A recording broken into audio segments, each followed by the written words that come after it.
The soldier hit the floor before the paramedics could even call it. 3 entrance wounds. Clustered. Deliberate. Someone had been trained to put them there. Nurse Cara Dillon saw it from across the ER bay and felt her stomach drop. Not from shock, but from recognition. She knew that pattern. She had documented that pattern in places that didn't exist on any official map. She took one step forward. "Back to your station," the hospital director said, cutting her off without looking at her. "Dr. Kessler's team has it." The man on the gurney had maybe 12 minutes. Cara knew it. Nobody else in that room did, and they just told her to leave. If this story already has you on edge, stay with me. Hit that subscribe button right now, drop a like, and tell me in the comments what city you're watching from. I want to see how far this story travels. Now let's go. The night Cara Dillon almost walked out of Mercy Hollow Regional Medical Center for the last time started the same way most bad nights did, with someone underestimating her. She had been on her feet for 19 hours straight, not because she was scheduled for a double. She had taken Priya's shift when Priya's kid spiked a fever at noon, and then she had picked up the back half of Dominic's rotation because Dominic had pulled something in his shoulder moving a patient and was useless with a blood draw. Neither of them had asked. Cara had just looked at the board, seen the gaps, and filled them. That was how she operated, quietly, without announcement. Mercy Hollow sat on the edge of Duskfield, Colorado, a city that couldn't decide if it wanted to be a mountain town or a suburb. Population 80-something thousand, depending on which census you believed. The hospital was mid-sized, perpetually understaffed, and run with the particular brand of chaos that comes from too much bureaucracy trying to manage too little budget. The ER smelled like antiseptic and burnt coffee and the faint ghost of cigarette smoke from the ambulance bay, where somebody was always sneaking a cigarette they weren't supposed to have. Cara had worked here for 2 years and 11 months. She knew every broken ceiling tile. She knew which IV pump would alarm falsely if you didn't seat the cassette just right. She knew that the warming cabinet in Trauma 2 ran 4 degrees hot, and you had to account for that. She had learned the building the way a person learns a language, not from a textbook, but from living inside it until it stopped feeling foreign. What she had never learned was how to make herself visible to the people who made decisions. "Wardboard's a mess," she told the charge nurse, Jamie Okafor, at the 9 o'clock huddle. "We've got a chest pain in 4 who's been waiting for cardiology consult for 2 hours. His pressure's been trending down." Jamie nodded without writing anything down. "Kessler's aware." "Is he coming down?" "He's aware," Jamie repeated, with the tone of someone who had already had this conversation twice tonight and didn't want to have it a third time. Cara let it go. She went back to bed 4 and sat with Mr. Aldecoa, 67 years old, former electrician, terrified in the way that big, quiet men sometimes get terrified when their bodies stop obeying them. And she talked him through it. She didn't tell him everything was fine because she didn't know that it was. She told him she was watching him. She told him his numbers were being tracked. She told him the moment anything shifted, she would be right there. He gripped her hand once, briefly, and then let go. That was the part of this job nobody put on a performance review. At 10:47 p.m., the ambulance bay doors crashed open. Cara heard it from the medication room, that specific combination of hydraulic wheeze and metal bang that meant a trauma was rolling fast. She capped the syringe she was prepping, dropped it on the tray, and moved toward the sound before she consciously decided to. The paramedic leading the gurney was breathing hard. Young guy Marcus something. She had seen him before. His voice was clipped and high in a way that meant he was keeping himself together through deliberate effort. Male, appears mid-30s, found down in the Talbot Street parking structure, 3 GSWs to the torso, pressures tanking. We pushed 2 liters en route and barely moved the needle. Cara was already at the bedside rail. She looked at the patient, and something cold moved through her that had nothing to do with temperature. He was wearing civilian clothes, dark jeans, a gray Henley, boots that were too good for the clothes, the kind of boots that cost real money and were chosen for function over style. His face was turned to the side, jaw tight with the specific tension of someone who had trained themselves not to make noise from pain. He was conscious, barely, but that wasn't what stopped her. It was the wounds. 3 entry points, left lateral thorax, spaced in a pattern that was not, could not be, random. That grouping didn't happen from a street shooting.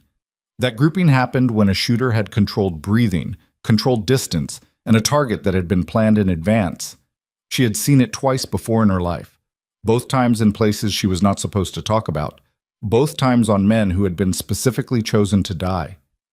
Her hands moved to his neck before anyone told her to. Pulse weak, rapid, thready. His oxygen sat was 84 and dropping. "We need to move him to Trauma 1. Trauma 1's occupied." Jamie was at her shoulder. "Dr. Kessler's team is in there with the MVA. Then we use 2. Dr. Kessler needs to authorize. He needs a chest decompression in the next 4 minutes, or we're filling out a different kind of paperwork." Kara kept her voice flat and informational.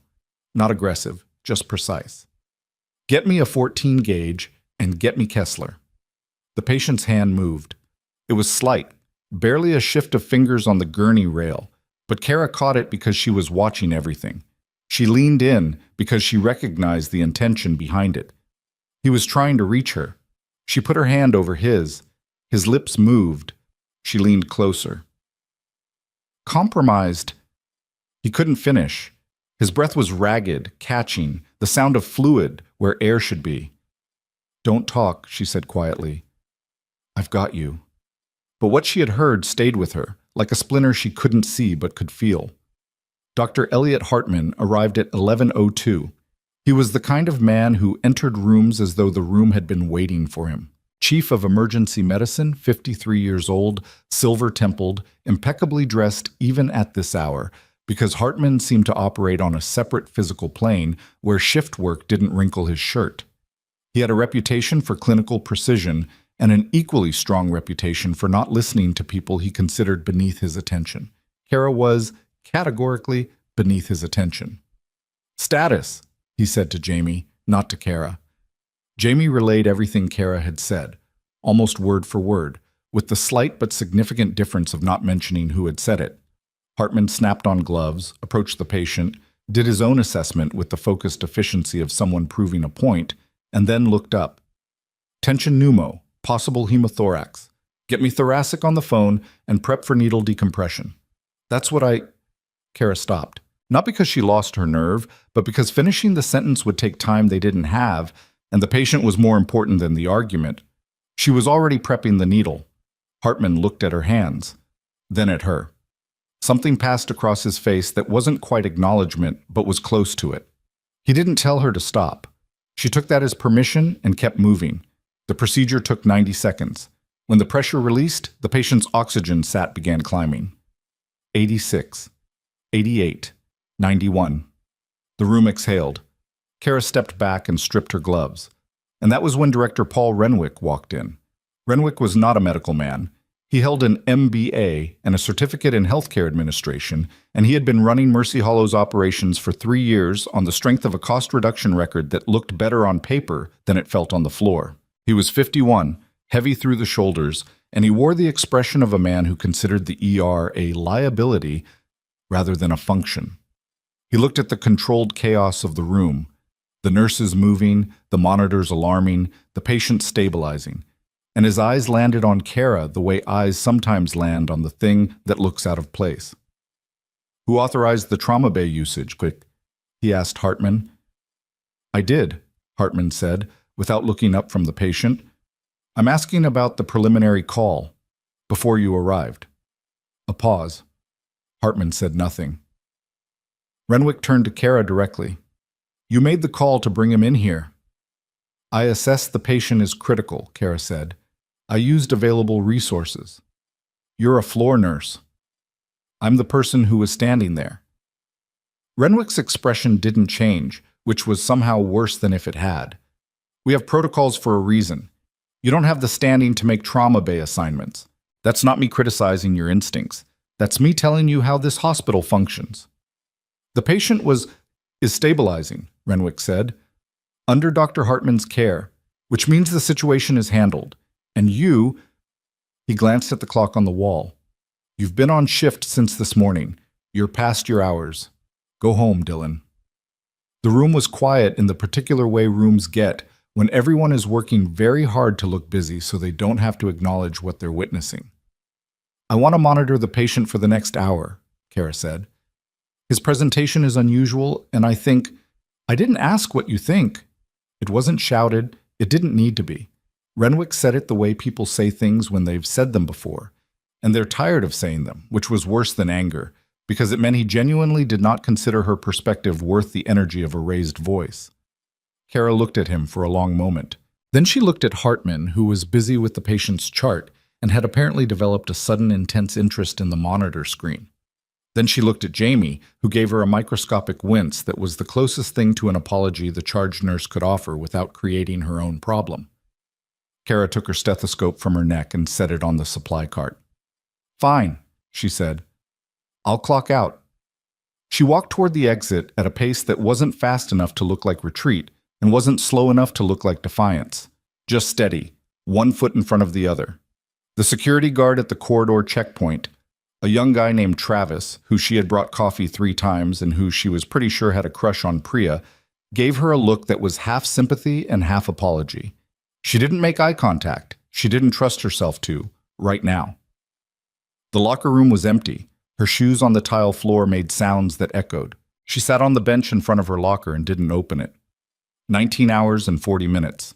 She had come in at 3 in the afternoon on what was supposed to be a day off because someone needed cover, and she had worked through the dinner rush and the post-bar crowd and the 2 car accidents and the allergic reaction and the kid who swallowed a Lego that his mother had been absolutely certain was impossible. And she had done all of it without complaint and with her whole attention, and the way it ended was a man who had never stabilized a tension pneumothorax in his life, telling her she didn't have standing. She put her face in her hands, not crying. She wasn't going to cry about this. She was just tired, in a way that sleep didn't fix. After a minute, she stood up, opened her locker, pulled out her jacket and her bag, and started toward the door. Her phone buzzed. She ignored it. It buzzed again. Then again. Then, a pattern that wasn't random notification buzz. It was rapid, urgent, the kind of sequence you got when multiple alerts were firing at once. She pulled it out. 3 texts from Jamie. "Where are you? Get back here, now." And then the lights went out. Not a flicker, not a brownout. A full, immediate, total blackout. Every light in the locker room died simultaneously. The ventilation system wound down with a descending hum.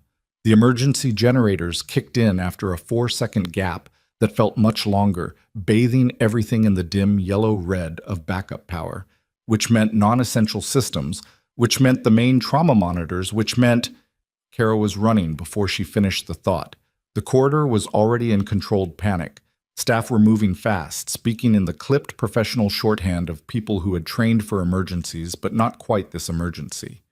The electronic door locks had failed over to manual. Patient call lights were dark. The central nursing station's monitors were all black. Jamie grabbed her arm as she came through the ER entrance. "Total grid failure," Jamie said, fast and low. "Backup power's only covering OR and ICU. Trauma monitors are down. The patient you brought in, is he on manual monitoring? We're trying to get someone in there, but Hartman's dealing with the MVA patient who's crashing, and we don't have... I've got him." Kara was already moving. "Get me a handheld pulse ox and a BP cuff. Manual. Now." She pushed through the trauma bay door. The room was dim, lit only by the small battery-powered emergency light in the corner that threw everything into flat shadow. The patient was where she had left him, but his body language had changed. He was moving, not the random movement of someone in distress, deliberate movement. His right hand was reaching under the thin hospital pillow. "Hey!" She crossed the room fast. "Hey, don't!" He grabbed her wrist. His grip was not the grip of a critically injured man. It was precise and controlled, and his eyes, when they found hers in the dim light, were fully focused. "They're already inside," he said. His voice was low and rough but clear. This wasn't a power failure. They cut the grid. "Who cut?" "Listen to me." He tightened his grip. "I need you to understand something before they get to this floor. I need you to understand what I'm carrying and why they can't." He coughed, once, hard, and the clarity in his eyes flickered. He was fighting to stay conscious, and he was winning, but it was costing him. "The unit, Halcyon. You know what that is?" The word landed like something dropped from a height. Kara went very still. She did know what that was.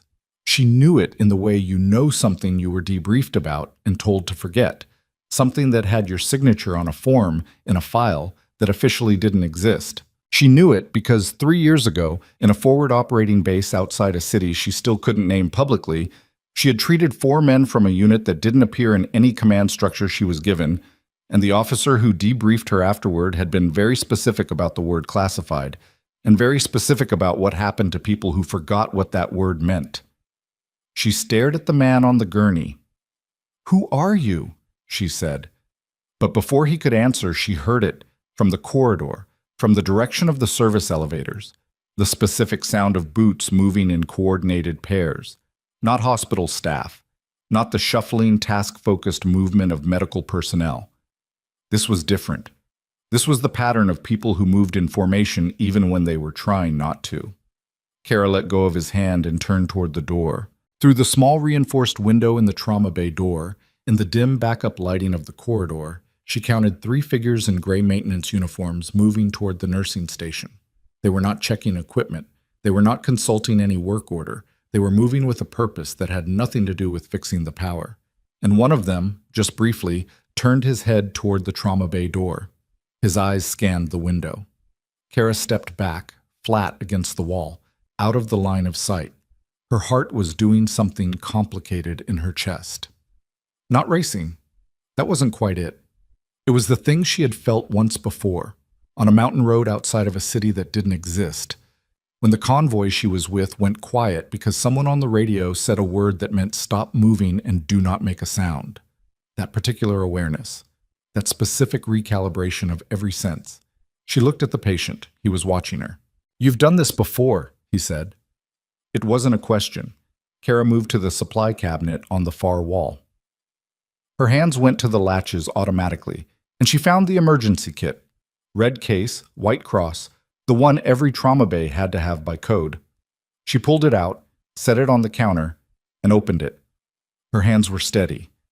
"I need you to be quiet," she said, "and I need you to trust me. Can you do that?" A pause. "Yeah," he said, "I can do that." She pulled the SAT monitor lead and attached it to his finger using the battery-powered portable unit from the kit. His oxygen was holding. 94, stable. His pulse was elevated but not critical. The decompression had bought them time. She moved to the door and looked through the window again. The 3 figures had split.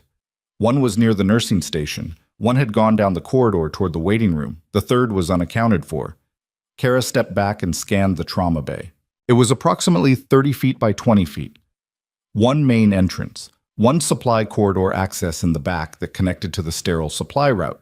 The supply corridor door required a key card, but in a grid failure, the electronic locks defaulted to...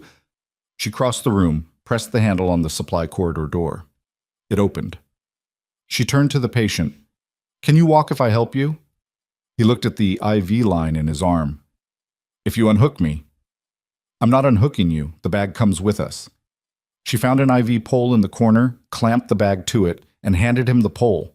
He sat up, slowly, with the kind of careful, managed movement of someone working through significant pain with significant discipline, and swung his legs over the side of the gurney. "This is going to hurt," she said. "Already hurts. More, I mean. I know what you mean." He stood. His face went gray for about 3 seconds and then came back. He gripped the pole and looked at her, and in the dim red-yellow light of the backup emergency lamp, she saw something that she recognized because she had seen it in mirrors in forward operating bases at 3 in the morning. The expression of someone who was running on the last part of their reserve and knew it and was going to keep running anyway. She put her hand on his arm, not holding him up, just there. Contact. Grounding. "With me," she said. They moved through the supply corridor as the sound of coordinated boots reached the trauma bay door. The corridor was narrow and dark, lit only by the glow of the emergency exit signs at either end. The IV pole wheels caught on a floor seam and she caught it before it could clatter. Her other hand was at the patient's side, monitoring his pace. He was moving better than she expected. He had done this before too. She could see it in the way he moved. Economical, deliberate, saving effort. Behind them, she heard the trauma bay door open. A voice said, quietly, to someone, "Clear." And then another voice, further down the corridor from where she had last seen one of them. Nursing station's asking about the blackout. Someone's going to call security in about 2 minutes. We don't need 2 minutes. Kara pressed her back to the corridor wall and held still, her hand on the patient's arm, feeling his pulse through the contact. He had stilled completely, not from weakness, from practice. 20 seconds. The sound of the trauma bay being searched. The systematic nature of it, cabinet by cabinet, corner by corner, was the most frightening part. Not frantic, not rushed, methodical. These were people who had done this in conditions much harder than a dimly lit hospital trauma bay. Then the sound moved, back toward the main corridor. Kara didn't move for another 30 seconds after that. Then she exhaled. "We need to get you somewhere with a lock and a sightline to 2 exits," she said quietly. "You're thinking tactically," he said. "I'm thinking like someone who doesn't want to get you killed after the work I already put in." He made a sound that might have been the beginning of a laugh, aborted quickly by what was clearly a stab of pain. "Fair." She started moving again. "What's your name?" A beat. "Garrett," he said. "Sergeant First Class Daniel Garrett." "Dillon," she said. "Kara Dillon. I used to be a medic." "I know," he said.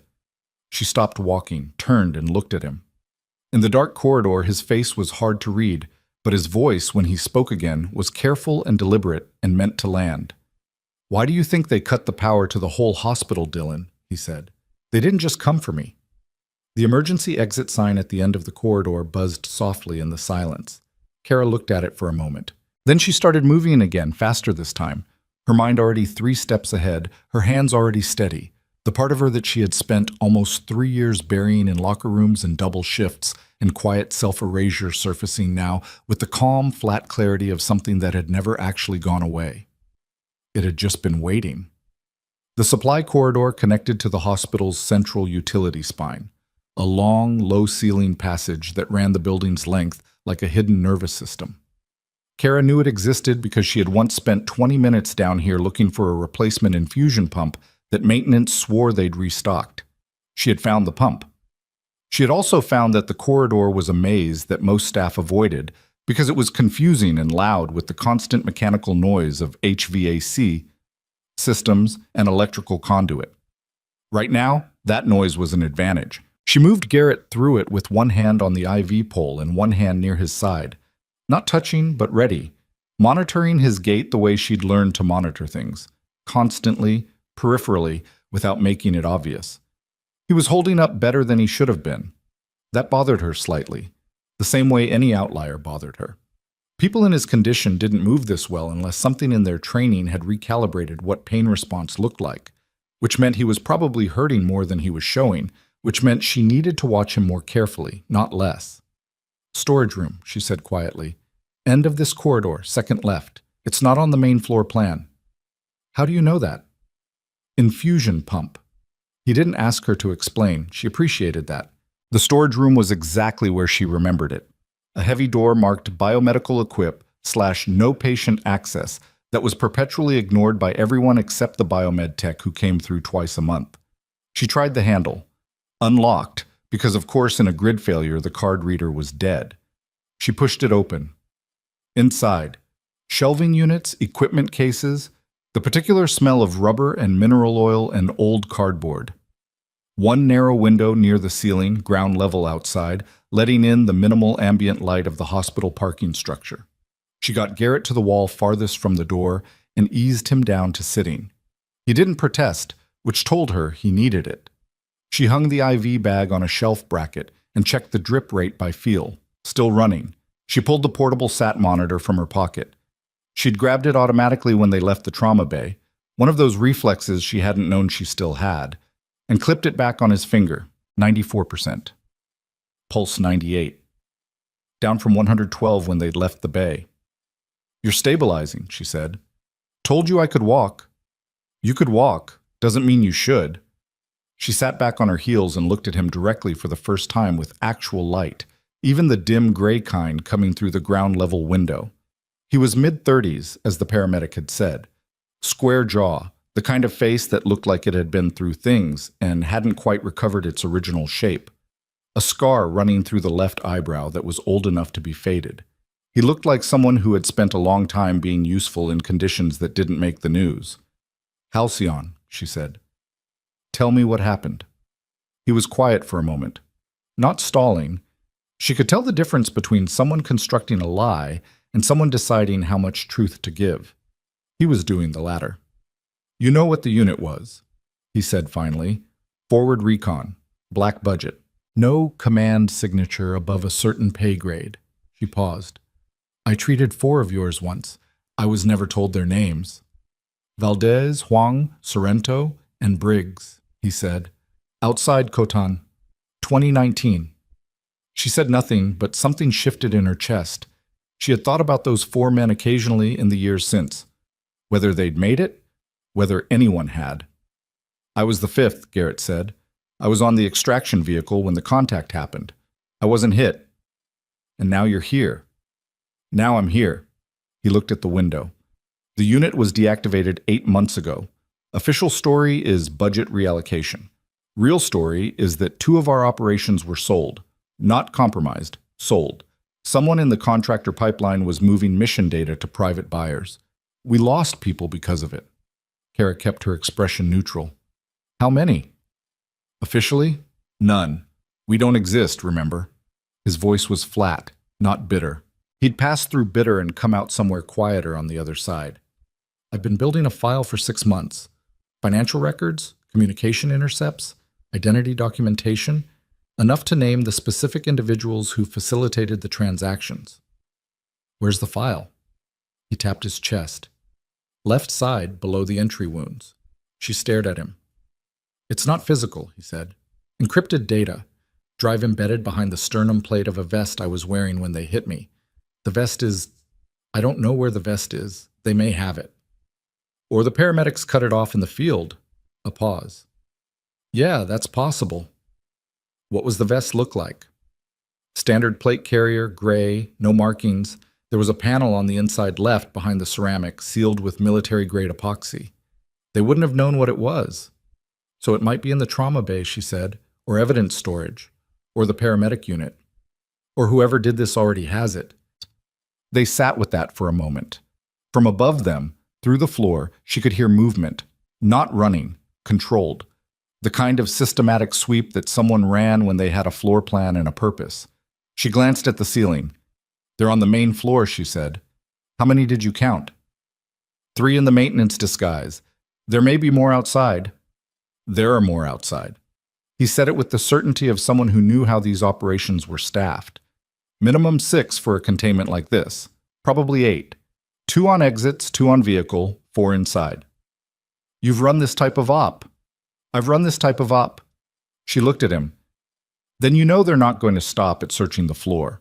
When they don't find you in the trauma bay, they expand the search radius systematically, and they do it fast because every minute they're inside a hospital is a minute closer to someone noticing." "How long do we have?" "Minutes," she said. "Maybe 10. She stood up and started moving around the storage room, pulling inventory with her eyes. An equipment case with a broken latch. A box of surgical drain tubing. 3 portable cardiac monitors, outdated models, stripped for parts. A rack of supply boxes with a contents label that she read quickly in the dim light. She pulled one box. Sterile wrap, 4x4 gauze, surgical tape, and set it on the nearest flat surface. "I need to check the wounds," she said. "We don't have time. We have 7 minutes. I need 2 of them." She was already pulling supplies. "If one of those entry points is bleeding internally in a way we haven't caught, you fall down in the middle of wherever we're going next, and we're done regardless. So sit still." He was quiet. She lifted his gown and looked. The decompression site was clean. The needle had relieved the tension pneumothorax and the pressure was staying down, which meant the underlying injury wasn't as catastrophic as it could have been. The other 2 entry wounds were packed from the field intervention, both tracking obliquely through soft tissue rather than vitals, which was either extraordinary luck or extremely poor marksmanship, neither of which she'd mention. She pressed gently around the lower wound. He didn't flinch. She pressed harder. Still nothing. "You're either in shock, or your pain threshold is genuinely ridiculous," she said. "Little of both, probably." She retaped the packing, firmer this time, and stepped back. The decompression is holding. You've got internal bleeding somewhere, but it's not acute. If it were, you'd already be in trouble. We need to get you to actual OR level care within a few hours, or that changes. Are we clear on that? Clear. I'm not negotiating with you on that timeline. I said clear, Dylan. She dropped the used supplies in the corner and looked at the door. There's a fire exit at the end of the utility corridor. It connects to the parking structure on the east side of the building. If they have exits covered, they have the main exits covered. The utility fire exit comes out behind the mechanical equipment. It's not on the public floor plan. She looked at him. It's also not where I'm suggesting we go. I'm suggesting we go back up. He looked at her. Back up, he repeated. The people looking for you expect you to be trying to get out of the building, and you're in no condition to run a parking structure in the dark. But if we go back to the main floor... She paused, working through it. I know this building. I know where the sight lines are. I know which corridors bottleneck. I know where the security desk keeps the manual protocols. And more importantly, I know that in about 4 minutes, the nursing staff is going to realize they've got a critical patient missing from the trauma bay. And when they raise the alarm, this building gets complicated for everyone, including them. Garrett looked at her for a long moment. You're going to use the alarm as cover, he said. I'm going to use the alarm as cover. Another pause. Okay. Can you stand? Already did it once. She helped him up anyway. They came back through the utility corridor in the opposite direction, moving faster this time because they had to. Garrett managed the IV pole one-handed and kept pace better than she expected, though she could hear the effort in his breathing. Controlled, measured, the kind of breathing that was being deliberately managed rather than occurring naturally. She stopped him at the corridor junction. Listen, she said. They both went still. Above them, she could hear the beginning of it, the rising pitch of voices from the main floor. Not panic yet. Confusion. The specific auditory signature of people looking for something that should be there and wasn't. And then cleaner and sharper, cutting through the general noise, Jamie's voice, at a volume Jamie almost never used. Where is he? Somebody tell me where the patient from Trauma 1 went. Trauma 2, another voice corrected. I don't care which one. He's not there. Where is he? Maybe Hartman moved him. Hartman is in surgery. He didn't move anyone. Someone get me security. Kara timed it. She gave it 45 seconds for the confusion to peak, for staff attention to be pulled toward the trauma wing, for the maintenance disguise search team to recalibrate toward the internal alarm rather than methodical sweep. Then she pulled open the stairwell door at the corridor end, got Garrett up 2 flights to the 3rd floor. Slowly, painfully slowly, him gripping the rail with one hand and the pole with the other, her behind him counting his breaths, and came out into the surgical prep corridor. 3rd floor was quieter. Backup power was better up here because it was adjacent to the OR suite. The lights were at maybe 60% of normal, which felt almost bright after the ground floor darkness. She pushed him into a recessed doorway, supply access, staff only, and pressed the door shut behind them. He was breathing harder now. She checked the SAT monitor without making a production of it.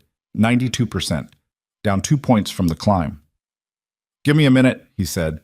She gave him 90 seconds, then said, We need a working phone. The cell network might be up even if the landlines are down. My phone's gone. They took it in the parking structure. She checked her own. 3 bars, emergency calls only. Whatever they'd done to the grid had also interfered with the local cell infrastructure. She tried to call out anyway. The call connected for 2 seconds and then dropped. She tried a text instead. It wouldn't send. The spinning indicator just sat there. Okay, she said. Different plan. There's a charge nurse station at the end of this corridor that has a hardwired emergency line. It's not on the main hospital system. It goes direct to county dispatch. It's there for OR emergencies if the main communications go down. You know a lot about the infrastructure of this building. I cover a lot of shifts. She peered around the doorframe. The corridor was clear. If I can get to that line, I can reach someone. Who? The police?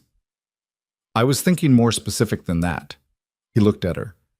The people who know about Halcyon aren't going to be reachable through normal channels, he said. It wasn't a challenge. It was information, offered carefully. I know that, she said, but I know a number that isn't a normal channel. Another pause. He was reading her the way she imagined he read situations professionally. What number? After you got out of that base outside Khotan, the officer who did my debrief gave me a contact number. He said it was for emergencies only, and that I'd know an emergency when I was in one. She looked at the corridor again. I think this qualifies. You remember the number? She tapped her temple. I remember things I'm told to forget. It's a problem I've had since childhood. She didn't wait for his response. She moved down the corridor in the low light, staying close to the wall, checking the charge station from 10 feet away before she crossed to it. No one in sight. She went to the hardwired console, an older unit, beige plastic, the kind of landline that hadn't been updated since the hospital's last major renovation because no one thought about the backup systems until they needed them. She picked it up. Dial tone. She exhaled. She dialed from memory, the way she'd rehearsed it in her head occasionally, the way you rehearse evacuation routes, not because you expect to use them, but because not knowing the route is a specific kind of carelessness she didn't allow herself. It rang 3 times. A voice answered. Male, flat, completely devoid of the standard greeting you'd expect from any number at this hour. Just go.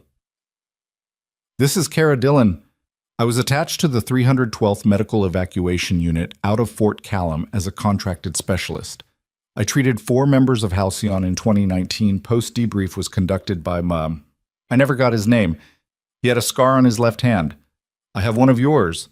He's alive and he's here, and so are the people who tried to make sure he wasn't. Silence on the line for approximately 5 seconds. Not disconnection. Processing. Then, location. Mercy Hollow Regional Medical Center, Duskfield, Colorado, 3rd floor surgical corridor, east wing. Copy. Do not move him. Do not engage further. Are you armed? No. Do you need to be? She thought about the 3 people in maintenance uniforms moving through the trauma floor. She thought about Garrett's breathing.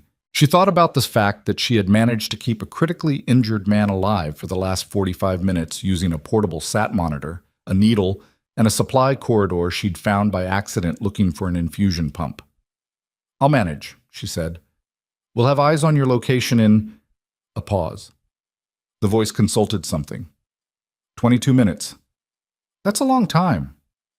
It's what we have. Hold position. The line went quiet without a formal goodbye.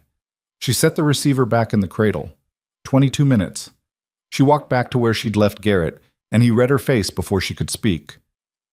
How long? He asked. 22 minutes. He nodded once. Like it was acceptable. Like 22 minutes in a hospital with active hostile operatives was a reasonable number he could work with. She suspected this was not the longest he had ever held a position. All right, she said. We need to stay on this floor, but we can't stay in this doorway. If they sweep up from the ground floor... She heard the stairwell door at the far end of the corridor open. Not the one they'd come through. The other one. She grabbed Garrett's arm and pulled him back against the wall, pressing them both into the recessed doorway as footsteps came down the corridor. One set. Moving with that same terrible purpose she'd heard in the trauma bay, that specific absence of the normal navigational hesitation that ordinary people have in unfamiliar spaces. Whoever was coming knew this floor, or had a layout. She looked at Garrett. He was already looking at the door behind them. The supply access door, which she had pulled mostly shut. He reached back and tried the handle. Locked. The keycard reader beside it had a faint red glow, which meant this particular lock had stayed on standard power. She pulled her badge from her scrub pocket. The hospital card was an electronic fob. It worked on standard reader locks regardless of the grid failure, on a separate low-voltage backup. She swiped it. The reader went green. She pulled the door open. They slid inside. Through the small gap she held at the door's edge, she watched the figure come down the corridor. Maintenance uniform. Compact, with the particular way of moving that told her this was someone with significant tactical training who was just barely performing the maintenance cover. He was holding something at his right side that wasn't a tool. He stopped near the charge station. She watched him look at the phone. He reached out and checked the handset. Maybe checking for warmth. Maybe checking the last dialed indicator if the unit had one. Old models sometimes did. She didn't breathe. He set the handset down, looked at the corridor, moved on. She let the door close another centimeter until the gap was almost nothing. "He's going to find us," Garrett said, barely a sound. "Not yet." She counted seconds, watched through the gap until the figure had moved beyond her sight line. "He doesn't know which room we're in, and he can't open staff access doors without a badge. He'll do a visual sweep of the corridor and move on to the next floor. Or he'll call for backup. If he calls for backup, we'll hear comms. Do you have a radio on them?" He thought about it. "Probably. Earpiece, encrypted short range. Then we won't hear anything, but we'll see the response." She turned to look at the supply room properly. Full shelving, medical supplies in quantity, and in the back corner, an intercom unit, one of the older wall-mounted intercoms from when this floor was a general surgical ward before the renovation. Long disabled. She crossed to it and looked at the wiring behind the unit. The primary lines were dead, but there was a secondary wire, she traced it with her fingers, that ran to the OR suite intercom circuit, which was on independent emergency power. "I need something to strip wire," she said. "What are you doing?" "The OR suite intercom is on its own power loop. If I can bridge this unit to that circuit, I can reach the OR desk." She looked around the shelving. "I need a blade, a pair of scissors, anything sharp enough to strip insulation." Garrett reached into his boot. She stared as he produced a folding knife. Compact, matte finish, the kind of thing you carried because you always carried it, because the day you didn't was the day you needed it. "I've had it since the parking structure," he said. "They didn't pat me down before the ambulance arrived." She took the knife, opened it, and started working on the insulation. Her hands were steady. She noticed this in an abstract way, the way you notice things about yourself when you're operating in a mode that sets aside the noise of normal consciousness. In her regular life, in the Cara Dillon who covered extra shifts and deflected condescension from directors and went home to a one-bedroom apartment with a dead plant she kept forgetting to replace. Her hands sometimes shook after hard cases. Sometimes she sat in the car in the parking structure for 10 minutes before she could drive. She was not someone who had her anxiety sorted out. She was, in fact, quite bad at being fine. Right now, her hands didn't shake. She stripped the wire with 2 clean cuts and touched the exposed ends to the OR circuit terminals. Static. Then the soft double click of an active intercom circuit. She pressed the call button. "OR desk. Is anyone at the OR desk?" A pause. Then a woman's voice, startled. Who is this? This line hasn't worked in..." "I know. I'm Cara Dillon, ER nurse. 3rd floor East Supply Room. I need you to listen to me without asking too many questions. There are people in this building who are not hospital staff. They came in through the service entrance during the power failure. They are looking for a patient, and I have that patient. I need you to quietly, without alerting anyone at the main nursing desk, call Duskfield Police Direct Dispatch, not 911, the direct line, and report an intruder event." Silence. Then, "Are you serious?" "I wouldn't have bridged a dead intercom circuit if I wasn't serious." Another pause. "There's a man here in the OR with us," the OR desk nurse said, and her voice had shifted, dropped lower. "He said he was from facilities. He came in about 15 minutes ago. He's been standing near the door." Cara looked at Garrett. He had heard it. The man at the OR desk was not from facilities. They had put someone on the surgical floor before the grid went down, which meant this was not an improvised response to Garrett's presence in the ER. This had been planned before he arrived, which meant they had known he was coming, which meant someone inside had told them. "Lock the OR internal door," Cara said. "Do not let him out. Can you do that?" The OR desk nurse's voice was shaking. "I think so. The manual lock, yes. Do it now, and call that number." She released the intercom button, turned to Garrett. His face was doing the same controlled neutral thing it did when he was processing, but his eyes had something behind them now, something harder and older. "Someone in this hospital knew I'd be coming here," he said. "Or they knew you'd come to an ER in Duskfield if you were hit. If they knew your fallback procedures, nobody knows my fallback procedures. Then someone knew your approximate location and put assets in position at every major ER in the area." She looked at him. How many hospitals are there in Duskfield? 2. This one in Crestview on the north side. Then they split the team, half here, half there, waiting. He was quiet. She checked the sat monitor, 91%, still holding, barely. He needed real intervention within the next 2 hours, or the internal bleeding she suspected would become internal bleeding she couldn't manage. 18 minutes, she said, checking the time. 17 and a half, he corrected, because apparently he'd been counting from the moment she'd made the call. She almost said something about that, then didn't. She sat down on the floor of the supply room with her back against the shelving, facing the door, and listened. The building had its own language. She'd learned it over 3 years. And right now it was telling her that the ground floor was actively chaotic, staff moving in unusual patterns, the specific sound of raised voices that meant an announcement was coming or had already come. Somewhere above them, she thought she could hear sirens. External, getting closer. Police might be responding to the OR call, she said, or they're being staged. Garrett had also lowered himself to sitting, his back to the opposite shelf. The knife was back in his boot. He looked exhausted in a way that was different from his earlier managed exhaustion. He was getting closer to the edge of what willpower could compensate for. "You should stay still," she said. "I'm sitting on a supply room floor." "You should stay still and not talk." "You want to tell me why you did it?" he said. She looked at him. "Any of it," he said. "You were clocked out. You were 2 minutes from the exit. You could have gone home, filed an incident report, and had zero connection to any of this." She thought about Director Renwick's voice. "You don't have standing." She thought about Jamie's careful avoidance of eye contact. She thought about Hartman's sudden interest in the monitor screen. She thought about 19 hours and 40 minutes and the way it had ended. "The wounds," she said finally.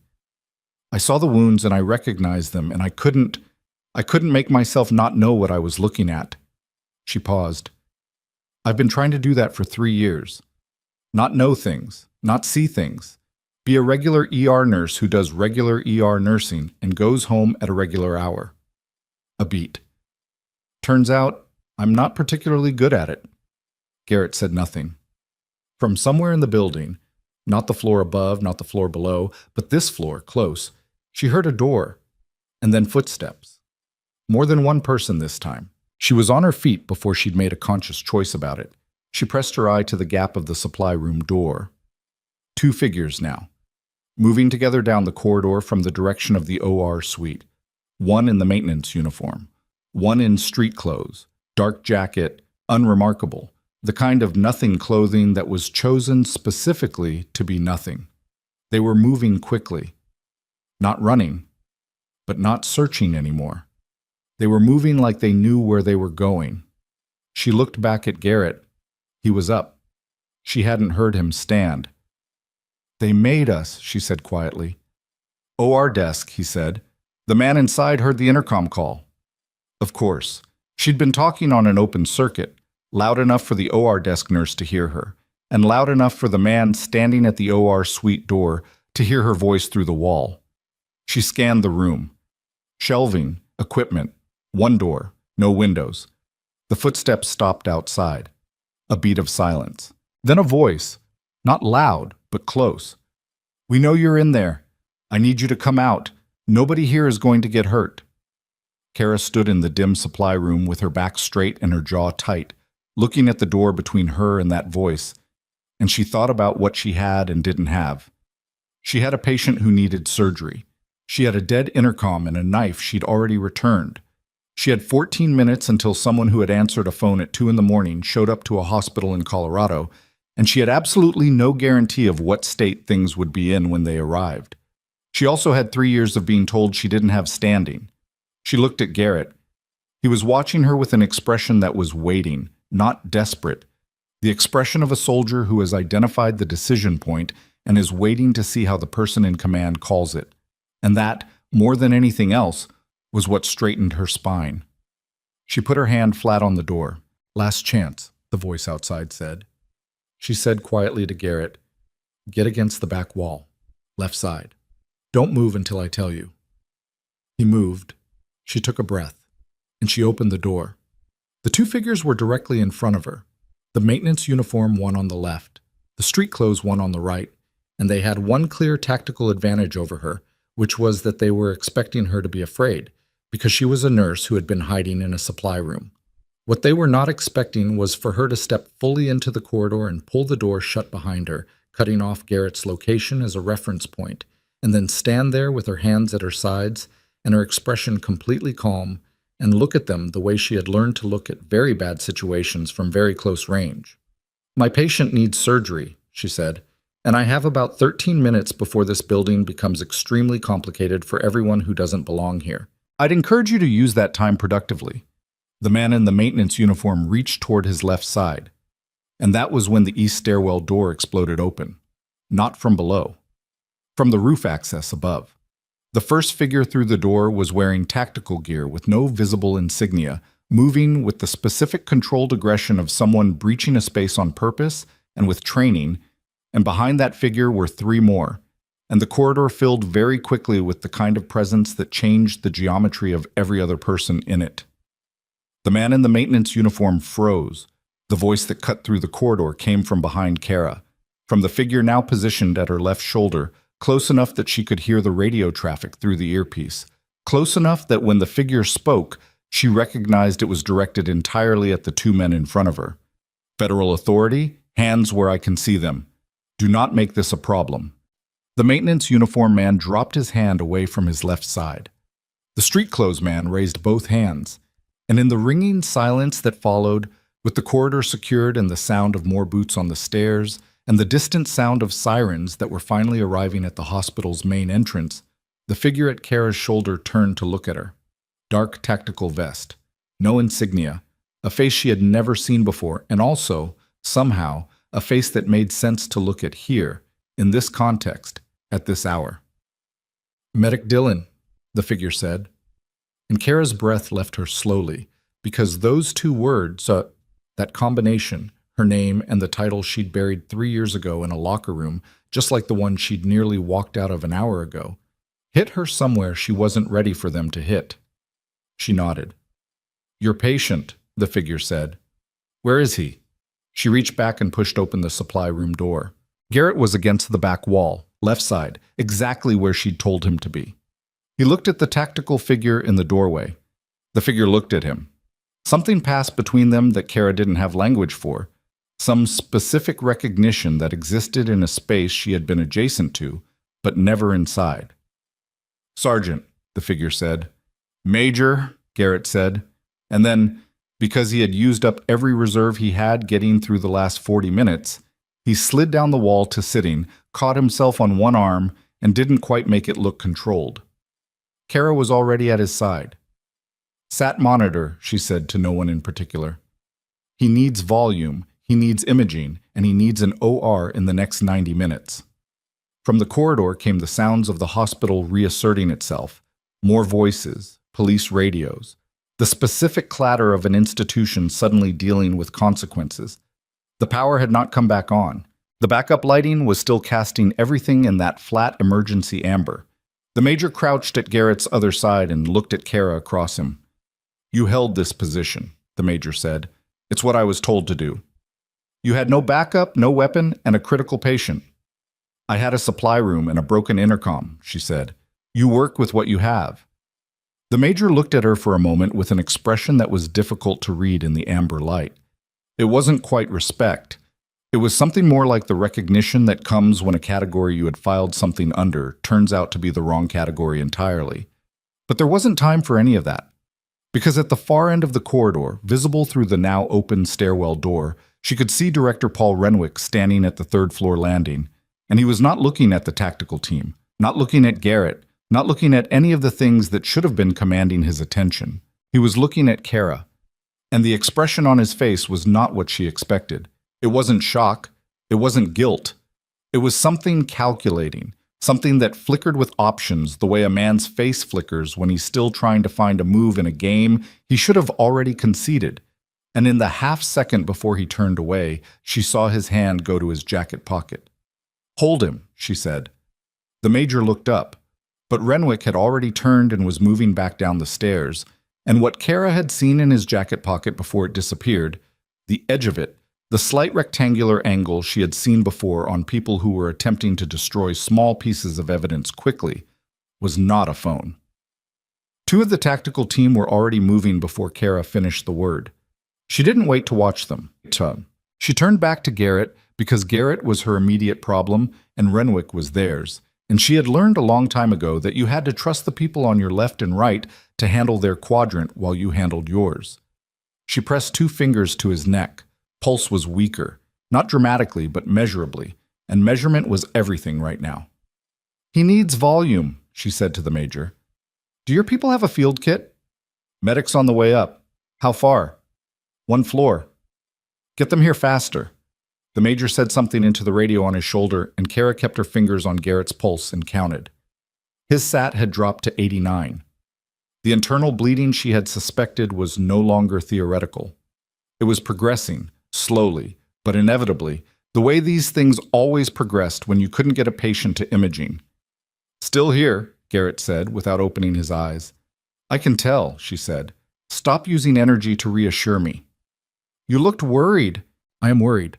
That's different from needing you to fix it." The medic came through the stairwell door at a pace that told her someone had communicated urgency properly. Female, compact, moving with the efficiency of someone who had run this scenario in conditions significantly worse than a hospital corridor. She dropped to a knee at Garrett's other side and opened the field kit in the same motion. Kara gave her the rundown in 30 seconds flat. Entry wounds, decompression performed, time elapsed, current SAT, suspected internal bleeding, volume pushed en route. The medic listened without interrupting, confirmed 2 points, and started a second line in Garrett's right forearm before Kara finished her last sentence. "You the one who did the decompression?" the medic asked. "Yes." "Nice placement." "It was either that or watch him die." The medic looked up briefly. "Works too." She pushed fluids. "We need to move him, or is operational." 3rd floor OR suite is on independent power. There's a situation in there that should be resolved by now. Kara looked at the major, who was on the radio again. He held up 2 fingers. 2 minutes. She relayed that. 2 minutes and the OR suite is clear.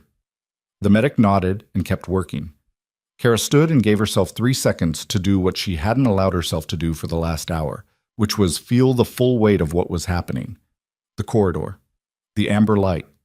The sound of boots and radio traffic, and somewhere below them, the hospital in controlled chaos. Garrett on the floor with a second IV running and his face pale and his breathing managed and deliberate. She had kept him alive. Against everything, he was still alive. She allowed herself those 3 seconds, and then she was done with them, because the major had moved to her shoulder and his voice had the particular quality of information that was about to require her attention. "Renwick," he said. "He didn't make the exit. We have him at the 2nd floor landing." "What was in his pocket?" "A data card, small format. He dropped it when my team intercepted him. It's intact." Kara exhaled. "What's on it?" "We don't know yet, but we found something else." The major paused. "His access logs. His card reader history from the last 72 hours. He accessed the ambulance bay receiving records 4 times in the last 3 days. Specifically, the patient intake routing system." She looked at him. He knew Garrett was coming. He knew someone was coming, someone with a specific injury pattern and no listed next of kin. A pause. "The intake routing system has a flag protocol. Certain patient profiles trigger a silent alert to a designated administrator account. It's designed for VIP patients, litigation risk, press situations." "He modified it," Kara said, "to flag a different kind of patient." "We believe so. The flag was set 8 days ago." 8 days ago, before Garrett was even shot, which meant Renwick hadn't responded to Garrett's arrival. He had been waiting for it, or for someone like him. "Where is he now?" Kara asked. "2nd floor conference room. 2 of mine are with him." "I want to see him." The major looked at her for a moment with the same evaluating expression he'd used earlier. "That's not standard procedure." "I'm not standard anything right now," she said, "and I have information he doesn't know I have." He held her gaze. Then, 5 minutes, after Garrett is transferred to OR prep. She went back to help with the transfer. It took 8 minutes, not 5, because Garrett's pressure dipped during the movement, and they had to stop on the second-floor landing while the medic pushed a bolus and waited for stabilization. Kara held the bag, monitored the line, and counted his respirations while the tactical team stood in the stairwell around them with the patience of people who understood that the body operated on its own timeline regardless of operational urgency. When the pressure came back up, 94 systolic, enough, they moved again. At the OR suite doors, the OR desk nurse was waiting. She was maybe 25, with the red-rimmed eyes of someone who had spent the last 40 minutes in a locked room with a man she was afraid of and was only now allowing herself to show it. She looked at Kara. "The man from facilities," she said. "He's contained," Kara said. "You did exactly right. What's your name?" "Reyes. Sophia Reyes." "You locked the door when I told you to." "I almost didn't," Sophia said. "He was very—" She stopped. "He was very calm. That was the worst part. He just stood there and acted like he had every right to be there." "They always do," Kara said. "You did right." She held Sophia's gaze for a second because Sophia needed someone to hold her gaze for a second, and then she handed off Garrett to the OR team and the medic and turned toward the second floor. The conference room was at the end of the administrative corridor, a room she had been in exactly once for a mandatory staff meeting about patient satisfaction scores. Round table, wall-mounted screen, window overlooking the hospital's rear parking area, now populated with police cruisers and 2 unmarked vehicles. Renwick was sitting at the table. He was not restrained. He was sitting in a chair with his jacket on the table in front of him and his hands folded and the specific stillness of a man who had decided that the best available move was stillness. The 2 tactical figures stood at either side of the door and did not acknowledge Kara when she entered. She sat down across from him. He looked at her. His expression had recalibrated from what she had seen in the corridor. The flickering calculation was gone, replaced with something that was trying to be neutral and almost managing it. He looked like a man who had spent 20 years mastering the performance of reasonableness. "Dylan," he said, "I think there's been a significant misunderstanding tonight. You modified the patient intake routing system to flag unidentified trauma patients with no next of kin," she said. 8 days ago, you were waiting." A pause. "Not long enough to be guilt, long enough to be recalculation." "That's a serious accusation," he said. "It's a fact. Your access logs confirm it." She kept her voice level. "You used this hospital as a net. You built a procedure into the intake system that would tell you when a certain type of patient arrived so that you could tell other people, and those other people could come in here and finish what they started." She let that sit. "You turned a hospital into a kill site." Something moved across his face. Just briefly. Not remorse. Exposure. The look of something that has been in the dark for a long time suddenly finding itself in light and not having had time to prepare. "You don't understand the scope of what you're involved in," he said quietly. "I understand that a man almost died in your ER tonight because you told someone he was here. That man is carrying information that would— I don't care what he's carrying." She leaned forward. "I care that your staff ran toward a building in crisis tonight because that's what they're trained to do, and you used their building against them. I care that Jamie Okafor called a code on a missing patient at 2 a.m. because she thought she'd lost someone. I care about the OR nurse who spent 40 minutes locked in a room being afraid." She paused. "I care about the patient I almost walked away from because you told me I didn't have standing." He looked at her. "That's what you're angry about," he said, and his tone shifted. The particular tone of a man who has found what he thinks is a lever. "This is personal." "It's both," she said. "Things can be both." He started to say something else, and that was when the door opened and a man Kara had not seen before entered the room. Older, in civilian clothes, dark suit, no tie, the kind of unremarkable presentation that represented a very specific category of official. He looked at Renwick, then at Kara, then at the tactical figures at the door. "Director Renwick," he said, "my name is Agent Warren Fitch. I'm with the Defense Criminal Investigative Service.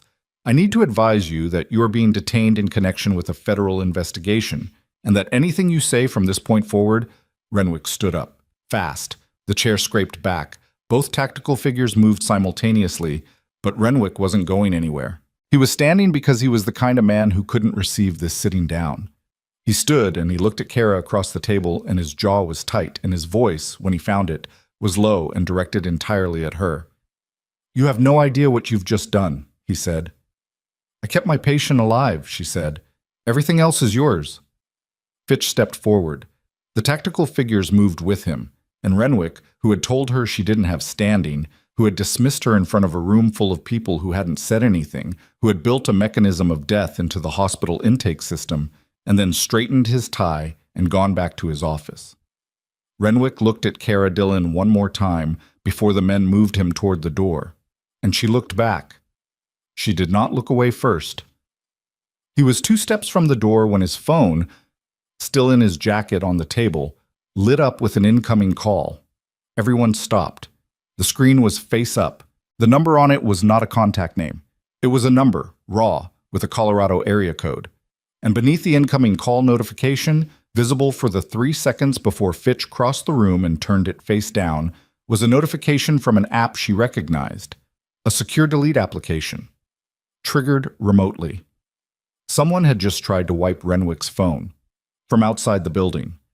Fitch picked up the phone and looked at it and said something to one of the tactical figures that Kara couldn't hear. The figure moved immediately toward the door, speaking into the radio. Kara was already at the window. The rear parking area was lit by cruiser lights and floodlights from the tactical vehicles, and most of it was visible from here. Most of it. At the far edge of the lot, at the perimeter where the hospital property boundary met the access road, a dark sedan was parked with its lights off.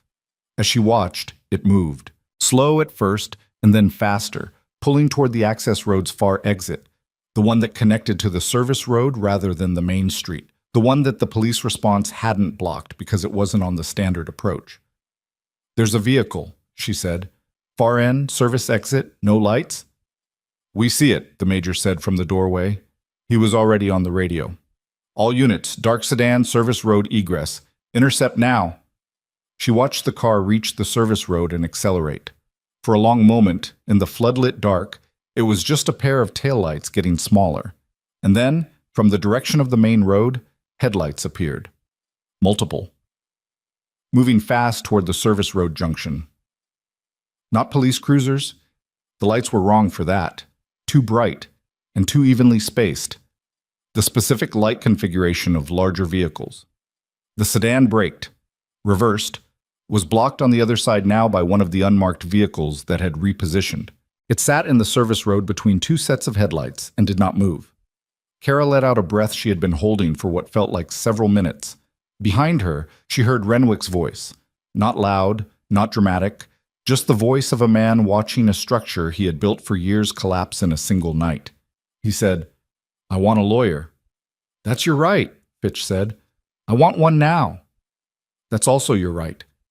She turned from the window. The room was full of people doing what needed to be done, and none of them needed her for it. Renwick was being managed. The vehicle outside was contained. Garrett was in surgery prep. The building was not normal, would not be normal for a long time, but was no longer under active threat. She should have felt something clean, resolution, or relief, or the particular satisfaction of something finished. What she felt instead was the specific exhaustion that comes after adrenaline has burned completely through your system and left nothing behind it, and underneath that, something she couldn't immediately name. Not empty, just reconfigured, like a room that had been rearranged in the dark and she was still learning where the furniture was. She walked out of the conference room. The administrative corridor was quiet. The backup lighting hummed. Her shoes made the same echoing sound they always made on hospital tile, the same sound they'd made in the locker room when she'd sat down on that bench an hour and 40 minutes ago. She stopped at the window at the end of the corridor. Outside, the parking lot was full of lights and vehicles and the organized aftermath of intervention. The building was holding. Everyone she could account for was still breathing. Her phone buzzed. She looked at it. 1 bar. A text from Jamie sent 12 minutes ago, just getting through. "Where are you? Please respond. We have a situation." She typed back. "I know. I'm on the 2nd floor admin corridor. I'm okay." 3 dots appeared immediately. Then, "The patient from trauma 2 is alive?" Yes. How? She looked at the text for a moment. I'll explain later, she typed back. How's the chest pain in bed 4? A pause longer than the previous ones. Then, cardiology came down 20 minutes ago, caught a STEMI. He's in the cath lab. Another pause. You flagged him at 9. I know. Kara. Yeah. Who are you? She looked at the text, at the question, which was not really a question, which was Jamie, who had worked beside her for almost 3 years without actually seeing her, finally seeing her. Not the whole picture. Nobody was seeing the whole picture tonight, but the outline of it, the shape of something that didn't fit the category it had been filed in. She started to type an answer, and then the lights came back on. Not the backup amber. The real lights. Full power, fluorescent, flooding the corridor with the harsh, ordinary brightness of a hospital at 4 in the morning, and with it, the sound of systems coming back online. Elevator mechanisms engaging, monitors rebooting, the PA system clicking through its startup tone. And over the PA, in the sudden loud normalcy of a restored hospital, a voice that was not Jamie's voice and not the Major's voice, a voice she didn't recognize, male, controlled, not affiliated with anyone she had spoken to tonight, said, "Attention Mercy Hollow staff. This is a security notification. All personnel are asked to report to their stations immediately. All visitors and non-essential personnel are asked to proceed to the main lobby." Normal language. Standard emergency resolution announcement. Except the voice reading it paused, and in the pause she heard something behind the pause. Not static, not technical noise, but a breath. A controlled breath. The kind of breath you heard from people who were managing their voice deliberately in a specific way she recognized. And then the announcement finished, but the PA didn't click off the way it should have. It stayed open. And from somewhere in the building, from whatever room or station had been used to make the announcement, she heard, faint, barely there, just long enough to be unmistakable, the sound of a door closing. Not the mechanical click of a standard interior door, the heavy pressurized seal of a specific kind of door, the kind found in one location in this building that she knew of. The server room, on the basement level, which meant someone was in the building's central server room right now, and the announcement had been covered, and the power had come back on not because the grid failure had been resolved, but because someone needed the hospital's systems running again. Someone who hadn't been in that sedan. Someone who had stayed inside. She was already moving before she'd made a decision about it. The stairwell at the end of the administrative corridor took her down 2 floors in under 20 seconds, and she came out into the basement level at a near run, which she immediately slowed because running in a hospital basement at 4 in the morning when you didn't know what was in the server room was a good way to make the kind of noise that removed any remaining advantage she had. The basement was different from the floors above. No backup lighting down here. The emergency circuit hadn't reached it, which meant the power restoration had lit the overhead fluorescence at full clinical brightness, and that brightness felt wrong after the amber dark of the last hour. Everything too visible, too exposed. The corridor ran straight from the stairwell to the maintenance wing, with the server room halfway down on the left side behind a door marked Network Infrastructure / Authorized Access Only. The door was closed. She stopped 10 feet from it and listened. Nothing from inside. No movement. No sound. Nothing that would tell her if someone was still in there or had already finished whatever they came to do and gone. The PA announcement had bought maybe 90 seconds of cover. Long enough to do something specific, not long enough to do something comprehensive. She pulled out her phone. 1 bar, still. She typed fast to the major, server room basement level, someone inside during announcement. May have accessed hospital systems. The response came back in under 15 seconds. Hold position, do not engage. She looked at the door. She looked at the text. Then she swiped her badge across the reader. The lock disengaged. She pushed the door open with her shoulder, staying to the side of the frame, not presenting herself as a target in the doorway. Old habit. The kind that apparently never actually left regardless of how many years you spent trying to be a different kind of person. The server room was empty, or appeared to be. 2 rows of rack-mounted servers down the center, floor to ceiling, with the constant noise of cooling fans that she'd heard through the door and mistaken for silence. The room was maybe 40 feet long and lit by the blue-white status lights of active equipment on top of the fluorescents overhead. Cold. Server rooms always ran cold. The smell of electronics and processed air. She moved along the first rack, checking the gaps between units. At the far end of the second row, she found what she was looking for. Not a person. A device. Small, matte black, approximately the size of a deck of cards, clipped to the back of a rack unit with a magnetic mount and connected to the hospital's main network switch via a cable that had been pulled from one port and replaced with the device's own connection. A small LED on the device blinked green in a slow, steady rhythm. She knew what it was. Not from nursing school. From a briefing she had attended in a room with no windows, given by a man who explained in very flat language what hostile network intrusion looked like at the hardware level. It was a persistent access device. Once connected to the network, it created a backdoor that survived system resets, power cycles, and standard security scans. Whoever had placed it was not trying to access the hospital's systems tonight. They had already accessed them. They were building a way back in. She took a photo with her phone, then she did not touch it, because removing it incorrectly would trigger whatever data destruction protocol was built into the device, and the data on it was almost certainly more valuable intact than gone.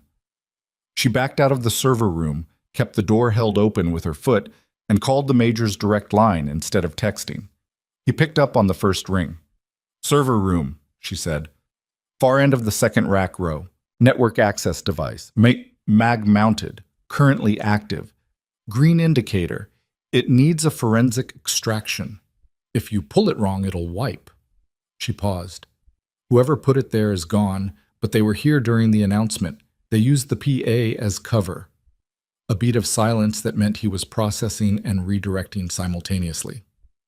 "How long ago?" 4 or 5 minutes. The announcement ran about that long. "Building exits are covered. If they're still inside, they may not need an exit," she said. "If the device is already running, the person who placed it has what they need. They might not care about leaving quickly." Another pause. "Stay on the line," he said. She stayed on the line. While she waited, she looked around the server room from the doorway. The cooling fans ran their constant white noise. The status lights blinked their silent code. Somewhere in this rack was the hospital's patient record system, the intake routing system, the access logs that had already started to tell a story about Renwick. And somewhere in whatever the black device had already copied, there was probably more. Data that would either confirm the picture or complicate it. She had learned to distrust clean pictures. The major came back. "We're pulling the building's internal camera footage for the last 20 minutes. The camera nearest the basement server room." He stopped. "What?" she said. "The camera nearest the server room has a 7-minute gap in the footage, starting approximately 40 minutes before the power restoration." 40 minutes before. Not during the blackout. The camera had been selectively disabled before the power came back, which meant someone had access to the camera management system before they restored the grid, which meant the power restoration itself had been the final step in a sequence, not the beginning of one. She looked at the blinking green light on the device at the end of the rack. "This was always the objective," she said, slowly working through it. Garrett was part of it, but not the main part. The main part was the building's systems. The patient flag, the intake routing modification, the network device. They wanted access to the hospital's data infrastructure. The question is why? "The hospital interfaces with 3 county health systems," the major said, and his voice had the quality of someone who was thinking out loud against their own preference for operational silence. "Duskfield County, 2 adjacent. Patient records, insurance data, pharmaceutical procurement," she said. A pause. "Garrett's file," she said. "The evidence he was carrying, you said it was financial records and communication intercepts. You said it named individuals involved in contractor pipeline data sales." "Correct." "Did it include pharmaceutical supply chain data?" The pause this time was longer. "I don't have full visibility into the file contents. That determination is above my—" "Because if it does," she said, "then this hospital isn't just a place they used to get to Garrett. This hospital is connected to the operation, the procurement system, the supply chain. Someone has been using this hospital as a node in something larger. And the device in the server room isn't a back door for future access. She looked at it. It's a data extraction. They came to pull records that would tell them what Garrett's file already knows, so they could destroy the originals before the investigation reaches them. The fan noise ran steady and cold around her. Fitch, she said, the DCIS agent. You need to get him down here now, before anyone else touches anything in this system. Already moving, the major said. Do not touch the device. Do not leave the room. She stayed. She was getting very tired of being told to stay in rooms. Fitch arrived in 4 minutes with a forensic technician she hadn't seen before. Young, carrying a case that looked like a camera bag but wasn't, moving with the specific haste of someone who had been briefed on the way down and was already thinking 2 steps ahead. Kara stepped aside and let them work. The extraction took 11 minutes. She watched from the doorway, not because she needed to, but because she had nothing else to do, and she was not ready to go back upstairs and sit with her own thoughts. When Fitch finally turned to her, his face had the flat, controlled expression of someone who had just confirmed something they hadn't quite let themselves believe until this moment. The device had been running for approximately 50 minutes before you found it, he said. It pulled records going back 14 months. Patient intake data, procurement invoices, pharmaceutical transfer manifests. He paused. And personnel access logs. Whose? Fitch looked at her steadily. Primarily Renwick's, but also 2 members of the Pharmacy Oversight Committee and 1 person in the hospital's external contracting department. He paused again. And Dr. Elliot Hartman. She heard the name and said nothing. Hartman, who had arrived after her, claimed the procedure, documented it under his credentials, and then developed a sudden interest in his monitor screen when Renwick dismissed her.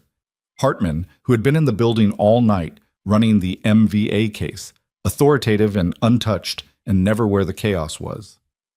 He's still here? She said. He's in surgery, Fitch said. Has been for the last hour and a half. The MVA patient required a procedure. She thought about that. A man whose name was on 14 months of compromised procurement records, currently in a surgical suite with a patient, surrounded by staff who had no idea. The MVA patient, she said. Is the procedure routine at this point? I don't know the clinical details. Find out, she said. Right now. She didn't wait for his response. She pulled up the hospital directory on her phone, the internal version, still partially accessible through the staff app, and found the OR suite listing. She called the OR desk. Sophia answered. She sounded steadier than an hour ago, which was a credit to her. Sophia, it's Dylan. I need you to tell me the status of the procedure in OER1. The MVA, they're closing. Should be done in about 15 minutes. Who scrubbed in with Dr. Hartman? Nurse practitioner Delgado and the resident, Dr. Park. Is the patient stable? From what I heard, yes. It went well. Kara exhaled.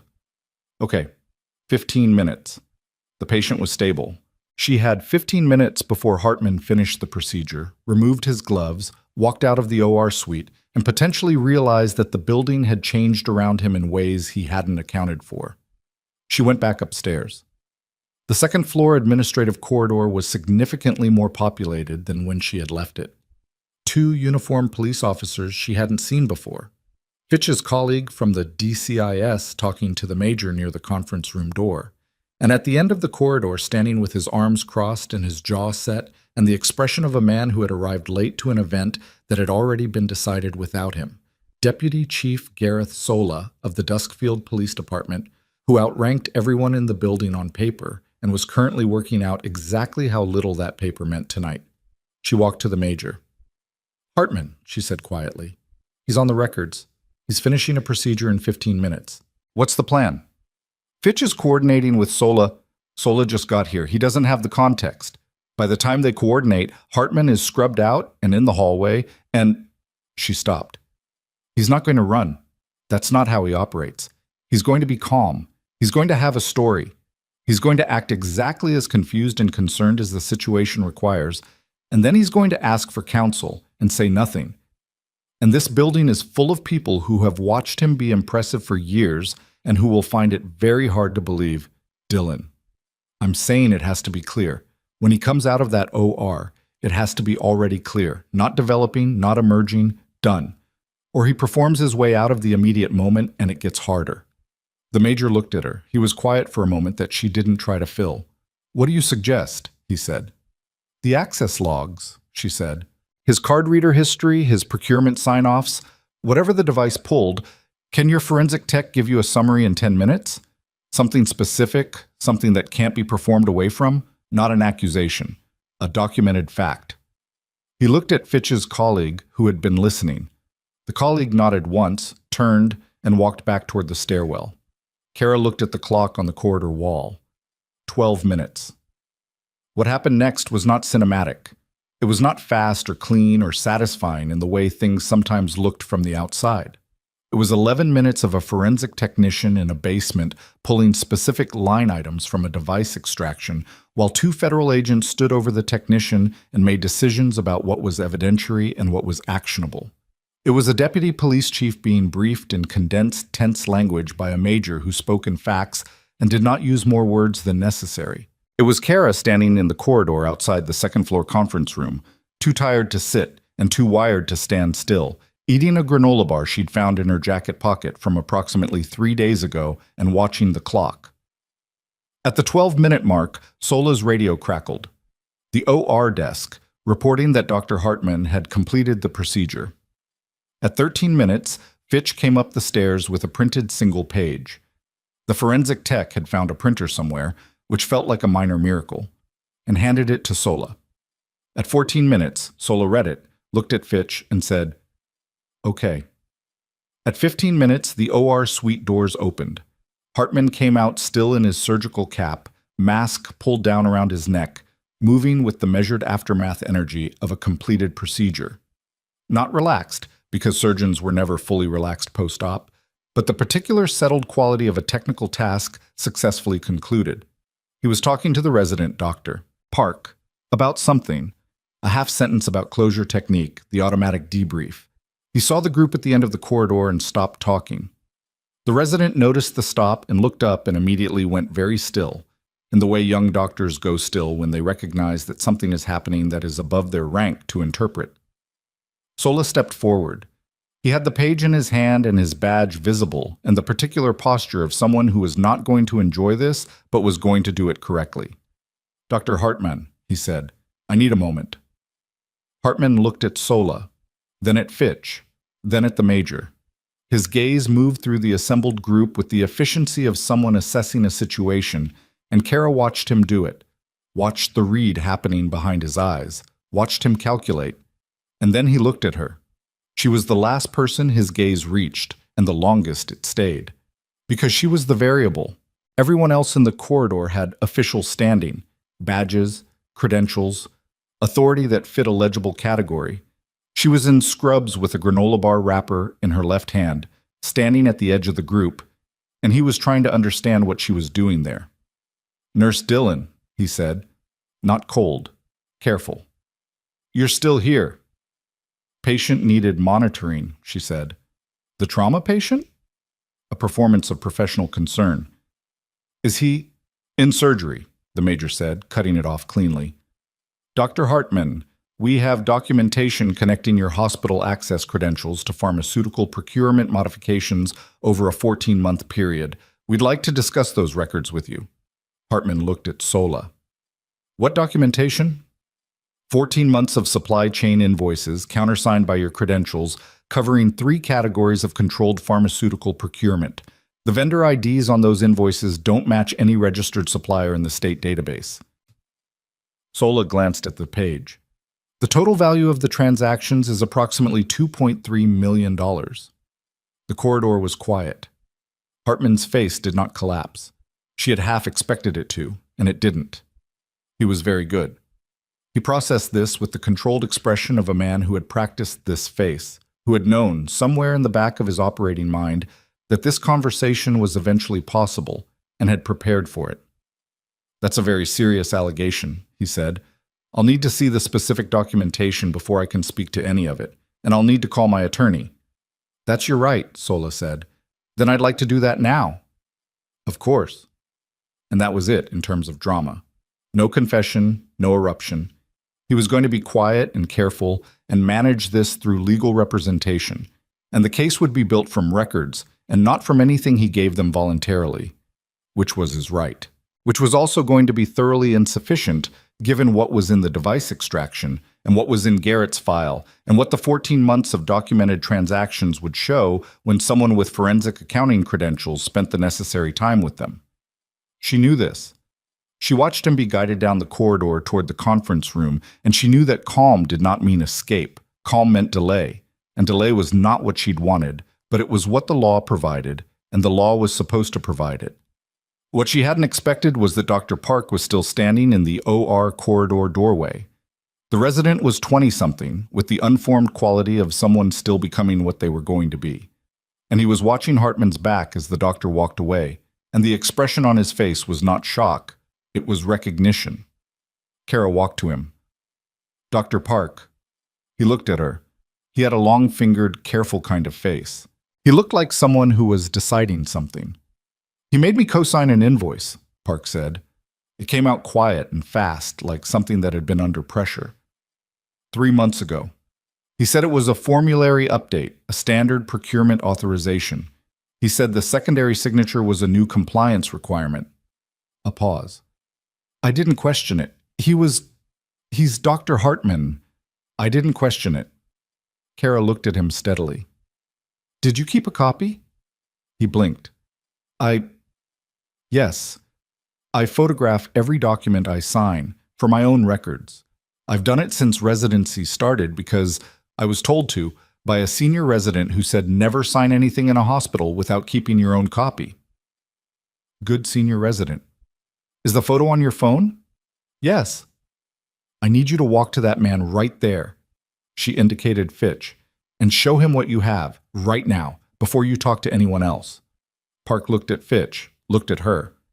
"He came after me a week later," Park said. "Hartman. He said the invoice had been voided, administrative error, forget I signed it. He seemed casual about it, but he made sure I knew he remembered I had signed it. He was establishing mutual exposure," she said, "making you feel like you were part of it so you'd stay quiet." Park's jaw tightened. "Go," she said, "right now." He went. She watched Fitch look up as the resident approached. She watched Park unlock his phone and show the screen. She watched Fitch's expression shift. Just slightly, just enough. In the way a case shifts when it acquires one more piece that changes the geometry of everything connected to it. She leaned her back against the corridor wall. 23 hours since she'd started her shift. Somewhere in that time, she had eaten half a granola bar and done a needle decompression and moved a critically injured man through a building in the dark and called a number she'd memorized 3 years ago and found a network intrusion device in a server room and stood across a table from her director while federal agents processed him. And now she was watching a 20-something resident hand the case another piece of the foundation it would be built on. Her feet hurt. Both of them, specifically the left arch, which always gave out first. She was thinking about this, about her left arch, and whether the locker room bench was still available or had been commandeered for something operational, when Fitch left Park and crossed the corridor to her. "The invoice photo," he said. "It has a vendor ID on it that Park says Hartman told him to ignore. That vendor ID matches one of the IDs on the device extraction." "I know," she said. "There's something else on the photo." He paused. "It's a composite invoice, multiple line items. One of the line items is a supplier reference code. We ran it in the last 5 minutes. The code traces to a shell company in Delaware. The registered agent for that shell company," he looked at her, "is also the registered agent for the private contracting firm named in Garrett's evidence file." She took that in. The pharmaceutical supply chain, the contractor pipeline selling mission data, the same financial infrastructure underneath both. Renwick had been a local node. Hartman had been a local node. The hospital had been a junction point, not just a place they used, but a functional component of a network that extended from a military unit that officially didn't exist to a Delaware shell company to a server room in a mid-sized Colorado hospital. And Garrett had known enough of it to be worth killing. "How wide is this?" she said. "We don't know yet. Wider than tonight." A pause. "Probably wider than Duskfield." She looked at the conference room door, behind which Renwick was waiting for his lawyer. She looked at the OR corridor, where Hartman was now in a different conversation with Sola. She thought about the dark sedan on the service road, contained but not yet fully processed. She thought about the blinking green light on the server room device, patient and steady in its 50-minute extraction, pulling 14 months of records from a hospital that had been used as infrastructure for something most of the people working in it had no idea existed. "The staff here," she said. "The nurses. The ER team. They came in tonight because there was a crisis. They don't know any of this. They'll be briefed appropriately. They came into a building that was being used against them." She said it without heat, just fact. They deserve to know that the people who made that decision are not going to walk away from it. Fitch looked at her for a moment. "They won't," he said. She pushed off the wall. "I need to check on my patient," she said. She was halfway down the corridor when her phone rang. Not a text, a call. The number on the screen was the same Colorado area code that had appeared on Renwick's phone in the conference room. The number that had triggered the remote data wipe.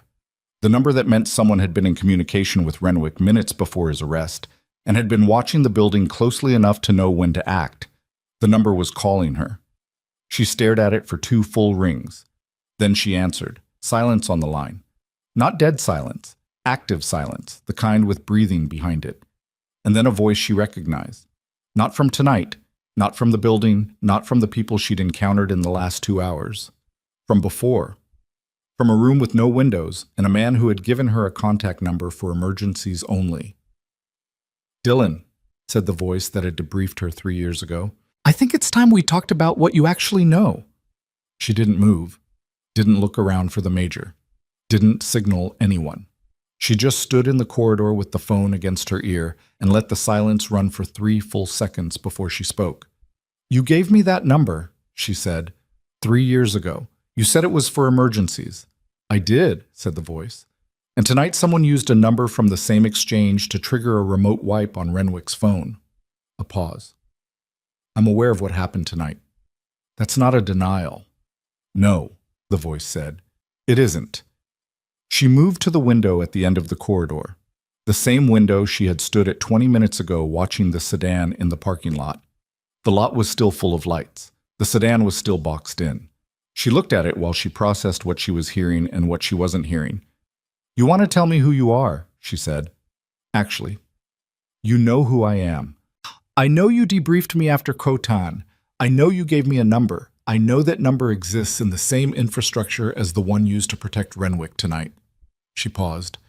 "I know that those things can't both be true in a way that makes you clean." Another pause. Longer this time.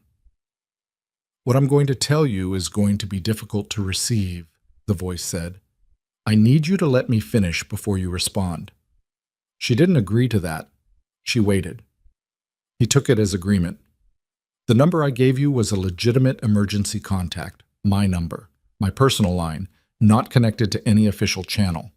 The number that was used on Renwick's phone tonight was spoofed from the same exchange. It was designed to look like it came from the same origin point to create confusion in exactly this kind of investigation." A pause.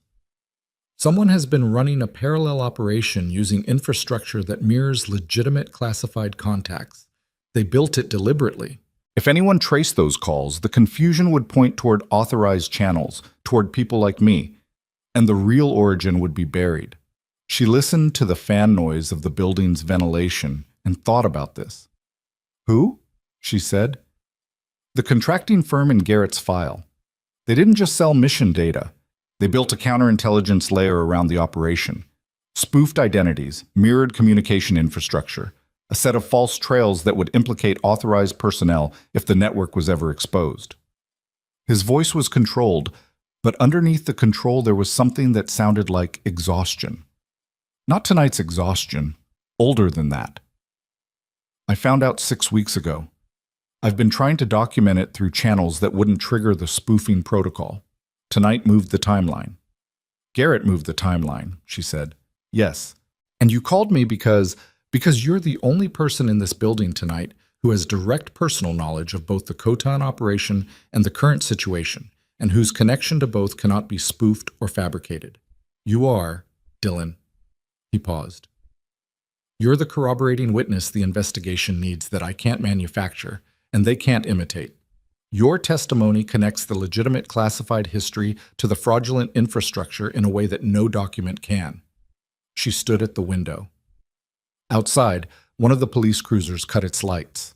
The parking lot was beginning the slow transition from crisis to aftermath. That specific shift when the emergency personnel stop moving fast and start moving methodically, which meant the immediate threat was contained and the longer work was beginning. You could have told Fitch this, she said. Fitch has the documentation. He doesn't have the chain of custody on the personal testimony. That requires me to come in, which I am prepared to do. But I needed to speak to you first because when I come in, they're going to ask about you, about what your role was, about what you knew and when. A pause. I want you to know that what I tell them will be accurate, all of it, including the parts that make my debrief 3 years ago look insufficient. She understood what he was saying. He was telling her that his debrief had classified her knowledge, had filed her away, had treated her as a contained variable rather than a person who deserved the full picture. He was telling her this was wrong. He was telling her this before he walked into a federal investigation, which meant the telling was intentional. An acknowledgement offered before it could be required. It wasn't an apology. It was more structural than that. It was a person with institutional power admitting, without being forced to, that the institution had been wrong about how it used her. She didn't know what to do with it except hold it and move forward. Come in, she said. Ask for Agent Fitch. Tell him Dylan cleared the contact. She hung up. She stood at the window for another 30 seconds. The parking lot, the cruiser with the cut lights, the sedan, still boxed in, going nowhere. Then she went to find Fitch.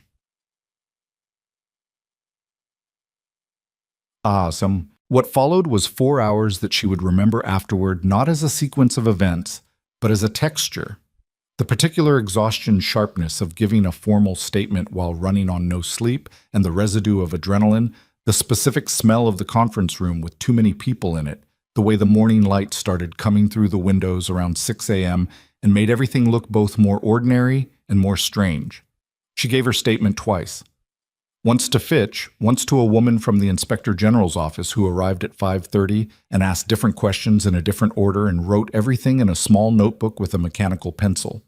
The woman had the precise, deliberate manner of someone whose entire professional value was in not missing things, and she did not miss things. The voice on the phone, she learned his name was Aldous Crane, Deputy Director of Classified Operations for a contracting oversight division that existed at a level of classification she had only been adjacent to, arrived at the hospital at 4:45.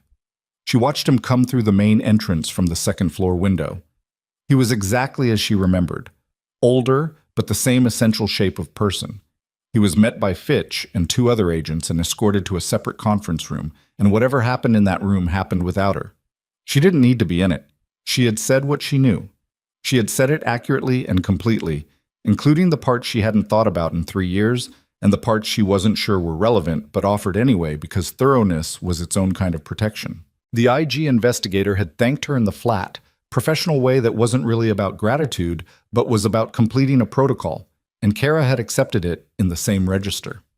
At 6:15, the major found her in the second-floor corridor where she had apparently decided to exist until someone told her she could leave or something else required her. "Garrett's out of surgery," he said. She closed her eyes, just briefly. The OR team found a grade 2 hepatic laceration, minor, managed. He'll need 2 to 3 weeks in patient recovery, then several months before he's at anything close to functional capacity. A pause. "He's asking for you." She went. The recovery room was on the 3rd floor, adjacent to the OR suite, where Sophia Reyes was still somehow on duty, moving with the particular determination of someone who had decided that normal work was the appropriate response to an abnormal night. Sophia looked at Kara when she passed and gave her a nod that meant something. Not gratitude exactly, more like acknowledgement. The recognition of a person who had been in the same building on the same night and had made the same choice about staying. Garrett was in the 3rd bay from the door. He had the gray-yellow color of someone who had lost blood and was beginning the slow work of restoring it, and his eyes, when they opened, were clear but operating at reduced power. "You look terrible," she said. You look like you've been awake for a day. 26 hours, roughly. He looked at the ceiling. The file. Did they get it? The vest was in evidence storage. The paramedic unit logged it as part of the scene documentation. Fitch has it. She paused. He has the device extraction from the server room too, and Renwick's records. And Hartman's invoices, including a photo that a resident named Park had the sense to keep. She paused again. And a deputy director who's currently in a conference room explaining how a spoofed communication network was built to implicate legitimate operations. Garrett, they have everything. He was quiet for a moment. How many nodes? He asked. Duskfield was one. There are others. Fitch said wider than the city. The IG is involved now, which means it expands outside what DCIS can handle locally. Halcyon, he said. The word came out without weight, without the specific gravity it had carried in the corridor and the supply room and the utility spine. Just the name of a thing. The people we lost. They'll be part of the record, she said. Everything you built will be part of it. He nodded. He didn't say anything else about it. She understood that. There was nothing to say about it that the record wouldn't say better. And the record was real now, documented and in federal hands, and no longer something that could be erased with a power failure and a maintenance uniform. She sat in the chair beside his bed. You should sleep, she said. So should you. I'm going to. Soon. She looked at the monitor beside him. Sat 97, pulse 74, pressure coming up steadily. His body doing what bodies did when you stopped asking them to do the impossible and gave them the resources to repair. I need to check on a few things first. Dylan. She looked at him. Thank you, he said. It came out without performance, just the words, in the voice of someone who had operated for years in a world where gratitude was not standard currency and who was choosing to spend it anyway. She didn't deflect it. She also didn't make it larger than it was. Don't pull that IV out, she said. I'll know. She left him to sleep. Inchtis. The public part of it started just before 9 a.m. She was in the locker room, the same bench, the same echoing tile, the same locker, changing into the spare set of scrubs she kept for exactly the kind of shift that became something else entirely when Jamie knocked on the door and then came in without waiting, which was how Jamie operated when Jamie had decided something needed to be said. Press is outside, Jamie said. 3 vans. Someone leaked that there was a federal operation at the hospital. There was a federal operation at the hospital. Don't be difficult. Jamie sat down on the opposite bench. She looked at Kara the way she had never quite looked at her before, directly, without the layer of professional navigation that usually sat between them. They arrested Renwick this morning. Formally. Not the detained thing from last night. Actual arrest. They walked him out the main entrance in handcuffs. Kara had missed this. She had been in the recovery room. The staff saw it, Jamie said. Everybody saw it, because the press was already there. Good, Kara said. Jamie blinked. People deserve to know what was running inside this building, Kara said. The staff worked here. They deserve to know. Hartman too, Jamie said, quieter. They took him about 20 minutes after Renwick. He came out of it very differently. Renwick was quiet. Hartman talked. He talked the whole way from the conference room to the entrance, and none of it... She stopped. None of it was a confession. It was all still the performance. It doesn't matter, Kara said. What he says is his business. What they have is the record. Jamie was quiet for a moment. I owe you an apology, she said. Kara looked at her. Last night, when Renwick dismissed you in the trauma bay, I didn't say anything. Jamie's jaw was tight. I've not said anything more times than last night. You'd flag something and I'd relay it without attribution. Or I'd relay it after there was enough other pressure that it seemed like the right call anyway, and nobody had to admit where it came from. She paused. That wasn't okay. And I knew it while I was doing it. Kara sat with this. It would have been easy to accept the apology cleanly, to say it was fine, to move past it, to make the moment comfortable. She had been making moments comfortable for other people for 3 years, and she was tired of it. You're right that it wasn't okay, she said. And I appreciate you saying it. A pause.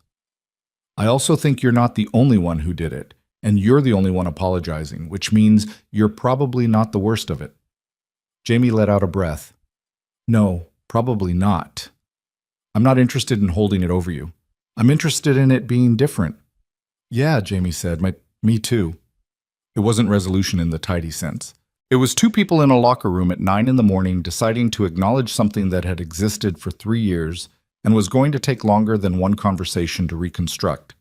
But the acknowledgement was real, and real was enough to start with. The board meeting happened at 10. Kara hadn't expected to be in it. She was informed of it by the major, in passing, with the particular brevity of someone who considered it a logistical update rather than significant news. And she stood in the back of the hospital's main conference room, still in her spare scrubs, while the acting board chair read a prepared statement into a room that contained roughly 30 hospital staff, 2 federal agents, 3 board members, and the kind of silence that comes when a community is learning that its institutions had a different shape than it thought. The statement covered the basic facts. Director Renwick had been arrested on federal charges related to network infrastructure tampering and conspiracy in connection with an ongoing federal investigation. Dr. Hartman had been arrested on charges related to pharmaceutical procurement fraud. Both had been removed from their positions, effective immediately. An independent oversight committee would conduct a review of hospital operations going back 14 months. Staff with any information relevant to the review were encouraged to come forward through the IG office contact that was being posted to the staff portal. The acting board chair was a woman named Dr. Priya Nambiar, who ran the oncology department and who had been pulled into this role at 6 in the morning and was handling it with the rigid, functional composure of someone operating well outside their comfort zone, but refusing to show it as a weakness. When she finished the prepared statement, she looked up from the page. I want to add something that's not in the prepared remarks, she said. This hospital's systems were compromised from inside its own leadership. The people who kept this building running last night, who kept patients safe and continued providing care during a power failure and an active federal operation, did so without knowing the full scope of what was happening. That required a kind of trust in this institution that this institution had not earned. She paused. We are going to have to earn it. That work starts today. In the back of the room, Kara felt something shift. Not dramatically. Not with any of the clean catharsis that people in stories were supposed to feel at the moment of resolution. It was more like the specific sensation of having been under a weight you had adjusted to, and then having the weight removed and realizing only in the absence of it how long you had been compensating. 2 people near the front turned and looked at her. Then more. She hadn't expected this. She didn't particularly want it. That was the honest answer. She didn't need a room full of people looking at her because the validation of a room full of people was not the thing she had been missing.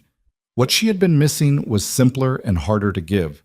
The basic acknowledgement that she saw what she saw. That what she knew was real. That her standing was not contingent on whether someone with a title confirmed it. But the room was looking at her anyway, and she stood in it without shrinking. Dr. Nambiar caught her eye. Nurse Dillon, she said. Not loudly, just clearly. The board owes you a formal acknowledgement. I'll be requesting a meeting with you this week to discuss what that looks like in practice. But I didn't want to wait for the formal version to say it in front of the people who were here.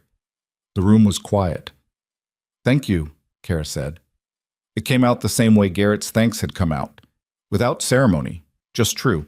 She left the conference room before it dissolved into the smaller conversations that would fill the next several hours. She had more to do, and she was operating on 27 hours without sleep. And she was not interested in being present for the social recalibration of people who had watched her get dismissed in a trauma bay 14 hours ago and were now reconfiguring their category for her. She was not angry about it exactly. She understood how institutions worked, how they rewarded visibility and penalized the kind of competence that didn't announce itself. She had spent 3 years being the invisible variable, the nurse who covered extra shifts and flagged things that got attributed elsewhere and went home without ceremony. She had not been invisible because she was weak. She had been invisible because she had not yet decided to be seen. That had changed last night. Not because she had chosen heroism, she hadn't. She had chosen not to walk away from something she recognized, and everything else had followed from that single choice, made in a trauma bay at 10:47 p.m. because a man's wounds told her something she couldn't unknow. The skill was always there. The knowledge was always there. The only thing that had been missing was the room that acknowledged it existed. She found that room for herself. Nobody gave it to her. At 11 a.m., Fitch met her in the corridor outside the locker room with the look of a man who had more to say than his expression usually permitted. "Crane's testimony corroborates yours," he said. "The spoofed communication infrastructure is documented. We have 19 individuals across 4 states currently under investigation in connection with the contracting firm. Duskfield is the furthest the network reached into civilian healthcare infrastructure, which makes the evidence from this hospital central to the federal case." He paused. "Your testimony is formally part of the evidentiary record. Your name will be redacted from public filings for the duration of the active investigation." "How long?" she said. "Unknown. Could be months. Could be longer." "And after?" "After, what you did tonight will be part of the public record." He looked at her steadily. "For what it's worth, Dylan, I've worked federal operations for 11 years. What you managed with a portable SAT monitor and a broken intercom is not something I have a standard category for." She looked at him. "I was a medic," she said. "I used what I had." "I know." A pause. "I also know that's not the whole explanation, but I understand it's the one you prefer." He left her with that. She changed out of her scrubs. She collected her bag and her jacket and her stethoscope from the hook where she'd dropped it at the start of a shift that had become something else entirely. She walked through the ER on her way out. The first time she'd been back on the floor since the night before, since the moment Renwick had told her to go home. The trauma bay looked like a trauma bay. Clean, reset, the gurney in its position, the monitors back online with the grid restored. Someone had cleaned the equipment she'd used. The supply cart was restocked. The room had absorbed what happened in it the way rooms do, taking the shape of an ordinary space again, concealing what it knew. Mr. Aldecoa from Bed 4 had been discharged after his cath lab procedure. She checked the board when she passed it, out of habit, the way she always checked the board. He had gone home at 8 a.m. The notes from the cardiology team referenced an initial nursing flag from 2100 that had prompted their urgent response. No name attached to the flag. Just a nursing flag. She stood at the board and looked at it for a moment. Then she walked out. The morning was cold and bright in the way that Colorado mornings were cold and bright. The specific quality of high-altitude sunlight that didn't warm you so much as expose you, everything sharp-edged and clear. The parking lot still had 2 unmarked vehicles in it and 1 police cruiser at the far end. The press vans were on the street beyond the main entrance, which she avoided by taking the side exit. She sat in her car for a moment, not because she needed to, just because she could. Because the car was her space and the morning was outside it, and she had 27 hours of something that needed somewhere to land before she drove home. She thought about Garrett asleep in the recovery room with his SAT at 97 and his hepatic laceration beginning its repair. She thought about Renwick in federal custody. She thought about Hartman talking all the way to the exit in a performance that hadn't saved him. She thought about Park photographing every document he signed because a senior resident told him to, which had turned out to be the kind of small, careful habit that changed the outcome of a federal investigation. She thought about Sophia Reyes locking an interior door when a voice from a broken intercom told her to. She thought about Crane's voice on the phone, saying the thing he should have said 3 years ago in a room with no windows. Not an apology. Something more structural. The acknowledgement that she had been used as a contained variable instead of trusted as a full person. She thought about what it had cost her to be that contained variable. The years of covering shifts nobody saw. The flags that got attributed elsewhere. The 19 hours and 40 minutes that ended with a man telling her she didn't have standing. She thought about the fact that none of it had touched the actual thing she was. It had buried it, inconvenienced it, made it invisible. But the knowledge was still there. The steadiness was still there. The hands that didn't shake were still there, and the moment something was real enough to require all of it came. That was the thing about being dismissed for long enough. It could make you believe the dismissal. It could make you participate in your own erasure, covering extra shifts and deflecting and making moments comfortable and going home to a dead plant you kept forgetting to replace. What it could not do, what no director's flat voice and no administrator's corridor command and no carefully managed chart attribution could do, was take the competence itself, That was hers. Had always been hers. Would still be hers after the federal case concluded and the hospital rebuilt its oversight structure and everything in the world of Duskfield, Colorado settled into its new shape. She started the car. Her phone buzzed. A text from a number she didn't recognize. She almost didn't look at it. Then she did. "This is Nambiar. I have your number from the staff directory. I'm not waiting until this week. I'd like to meet tomorrow. I have a proposal regarding trauma unit oversight I'd like your input on. P. Nambiar." She read it twice. Input. Not consultation, not a performance review. Input. The word of someone who wanted to hear what she actually thought before a decision was made, rather than after it had already been implemented. It was a small word. It was not a small thing. She typed back, "Tomorrow works. Morning is better." She put the phone in the cup holder and pulled out of the parking space. She did not feel triumphant. She felt tired in the way that comes from having put everything you have into a single night and being grateful, in the quiet aftermath, that you had enough to put in. She felt the specific relief of things being true, the particular satisfaction of a world that had briefly and seriously tried to be wrong about her and had failed. She felt, underneath all of it, something that she didn't have a clean name for, but that sat in her chest like ballast, like something that had been unmoored for 3 years and had found its way back. She drove through Duskfield in the morning light, past the coffee shops opening their doors, and the construction on 5th Street that had been ongoing since last spring, and the elementary school where kids were arriving in coats because it was still cold at this altitude in this season. The ordinary world, moving through its ordinary morning. She was part of it, had always been part of it, had spent 3 years trying to be only part of it, to fit neatly into its category of regular ER nurse who covers extra shifts and does not complicate things, and had finally, irrevocably, failed at that particular project. It turned out that failure, in this case, had saved a man's life and broken a network and put 2 people in federal custody and given a resident with a camera habit the moment to matter. She had not set out to do any of it. She had set out to go home. And somewhere between the trauma bay door and the supply corridor in the dark, she had remembered that going home was not the same as leaving. That silence was not the same as peace. That the weight you learn to carry quietly is still weight, and the skill you learn to hide is still skill. And the moment that finally asks for everything you've been conserving, that moment will always find you exactly as capable as you actually are. Not as capable as you've been told you are. Not as capable as the room decides to see. As capable as you actually are.